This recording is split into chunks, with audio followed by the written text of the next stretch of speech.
લોકમત ન્યૂઝમાં આપનું સ્વાગત છે।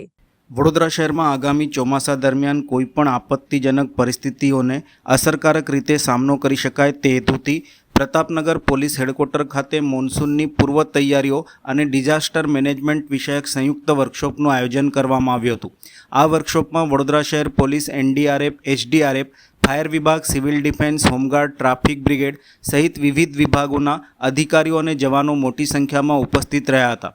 કાર્યક્રમ દરમિયાન આવનાર ચોમાસા દરમિયાન સર્જાઈ શકે તેવી કુદરતી આફતો, પાણી ભરાવાની સ્થિતિ, વૃક્ષો ધરાશાયી થવા, માર્ગ અવરોધ, બચાવ અને રાહત કામગીરી સહિતની વિવિધ પરિસ્થિતિઓમાં ઝડપી અને અસરકારક પ્રતિસાદ કેવી રીતે આપવો તે અંગે માર્ગદર્શન આપવામાં આવ્યું હતું। વિવિધ વિભાગો વચ્ચે સંકલન, સંચાર વ્યવસ્થા, સાધન સામગ્રીનો ઉપયોગ અને બચાવ કામગીરીની વ્યૂહરચના અંગે પણ વિસ્તૃત ચર્ચા કરવામાં આવી હતી।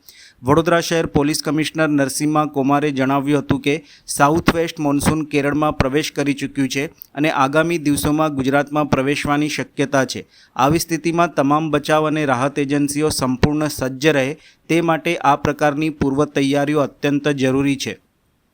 વધુમાં તેમણે જણાવ્યું હતું કે આપાતકાલીન સ્થિતિમાં ઝડપી પ્રતિસાદ, વિવિધ વિભાગો વચ્ચે સુમેળ અને આધુનિક સાધનોનો અસરકારક ઉપયોગ થાય તે માટે વર્કશોપનું આયોજન કરવામાં આવ્યું છે।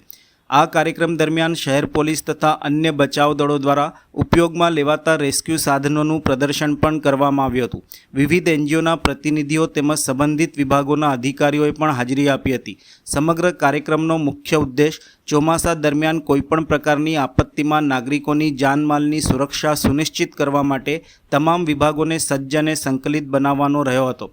પોલીસ કમિશનરે અંતમાં જણાવ્યું હતું કે આવનાર ચોમાસા દરમિયાન શહેરીજનોની સુરક્ષા અને બચાવ માટે વડોદરા શહેર પોલીસ તથા તમામ સંબંધિત દળો સંપૂર્ણ તૈયારી સાથે કાર્યરત રહેશે।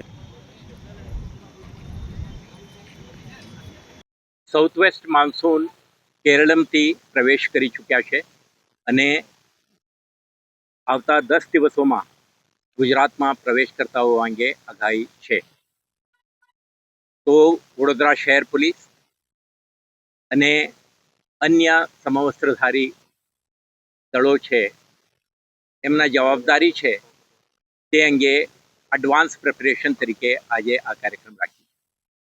આના ભાગરૂપે શહેર પોલીસના અધિકારીઓ, નેશનલ ડિઝાસ્ટર રિસ્પોન્સ ફોર્સના અધિકારીઓ, એસડીઆરએફ, આપણા ટ્રાફિક બ્રિગેડ, હોમગાર્ડ અને સિવિલ ડિફેન્સના માનદ વેતકો અને અન્ય સમવસ્ત્રધારી એકમોના પ્રતિનિધિઓ, અધિકારીઓ આ કાર્યક્રમમાં આજે ઉપસ્થિત છે।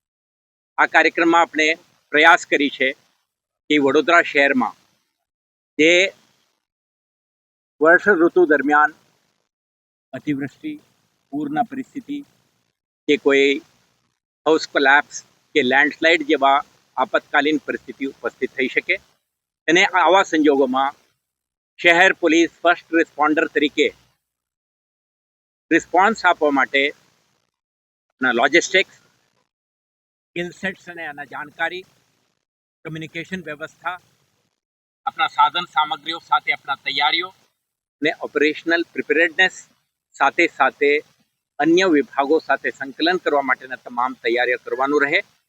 આ પ્રકારની એક તૈયારી આજના કાર્યક્રમમાં આપણે કરી રહ્યા છીએ। તો આમાં તમે જોઈ શકશો કે ફર્સ્ટ રિસ્પોન્ડર તરીકે કેટલાક સાધન સામગ્રીઓ અને ઇક્વિપમેન્ટ્સ એન્ડ ટૂલ કિટ્સ અને કમ્યુનિકેશન વ્યવસ્થા સાથે શહેર પોલીસ અને એમના મદદમાં જ્યારે પરિસ્થિતિ વધારે બગડે ત્યારે એસડીઆરએફના આખા ટીમ એમના જો બોટ હોય કે રસાઓ હોય કે અને રેસ્ક્યુને સુરક્ષિત સ્થળાંતરિત કરવા માટે લોકોને જે વ્યવસ્થાઓ જોઈએ આ તમામ પ્રકારના ટૂલ કિટ્સ અને ઇક્વિપમેન્ટ આજે ડિસ્પ્લે પણ કરી છે અને સાથે સાથે આપણા આંતરિક standard operating procedure, inter agency coordination માટેના મુદ્દાઓ અને નોન ગવર્મેન્ટલ ઓર્ગેનાઇઝેશન્સ, સેવાભાવી સંસ્થાઓ અને કમ્યુનિટીના પ્રતિનિધિઓને શહેરના રહીશો સાથે જે રીતે ઓપરેશન કરવાનું છે તે અંગે તમામ વિષયોને આજે ચર્ચા કરી છે અને આવતા દિવસોમાં કરવાની થતી કામગીરી અંગે આપણા આંતરિક તૈયારીઓ, ઓપરેશનલ પ્રિપેરેડનેસ સાથે વડોદરા શહેરવાસીઓને આપણે ખાતરી આપવા માંગીએ છીએ કે કોઈ પણ આપતકાલીન પરિસ્થિતિને પહોંચી વળવા માટે શહેર પોલીસ સુસજ્જિત થઈને કમિટમેન્ટ સાથે તૈનાત રહેશે.